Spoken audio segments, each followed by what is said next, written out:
1 बजे मुझे कॉल आई एक मरतबा, और उस दिन मोबाइल साइलेंट पे लगाता हूँ, लेकिन उस दिन घंटी रह गई, भूल गया, जल्दी में सो गया। रात को 1 बजे कॉल आ रही है, मैंने फोन उठाया, हमारे जानने वाले कहने लगे आप इस वक्त हमारे घर आ सकते हैं मुजफ्फरगढ़ शहर में। मैंने कहा खैर तो है। कहने लगे मेरे बड़े भाई बैठे हुए, ससुर उनके बैठे हुए, अपने ससुर को कहा है उन्होंने, अगर तेरी धी, अगर तू फलां को वोट नहीं देंदा मैं तेरी धी को तलाक देना।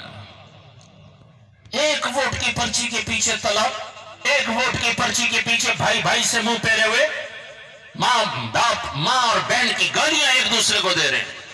कैसी सियासत है ये?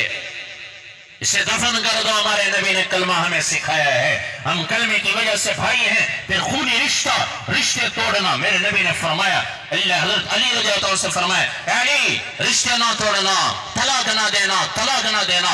जब कोई तलाक देता है अल्लाह का अर्श हिल जाता है। और भाइयों रिश्ते ना तोड़ो भाइयों, और अपने वालिदैन का अदब एहतराम।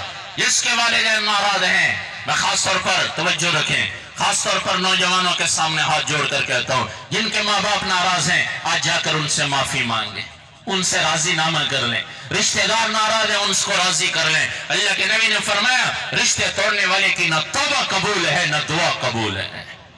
किसी मुसलमान का हक लिया है वापस कर दें, जाना है कब्र में उतरना है, लेकिन जिसका हक लिया है कोई अदालत माफ नहीं कर सकती जब तक अल्लाह माफ ना करे, और जिसका हक लिया है वो माफ ना करे, और जब तक उसका हक अदा ना कर दे या माफ ना कर दे, ये 3 काम करने पड़ेंगे फिर हक माफ होगा। अगर किसी का हक लिया है, जमीन ली है, पैसा लिया है, अल्लाह के वास्ते वापस कर दे, नहीं तो फिर मरना है, अल्लाह की अदालत में पेशी है, वहां अल्लाह तबारक व तआला पाई पाई का हिसाब देंगे। और फिर यतीमों के साथ अच्छा सलूक करना, बेवा के साथ अच्छा सलूक करना, ये हुकूकुल इबाद में शामिल है। अल्लाह के नबी सल्लल्लाहु अलैहि वसल्लम का फरमान है, मैं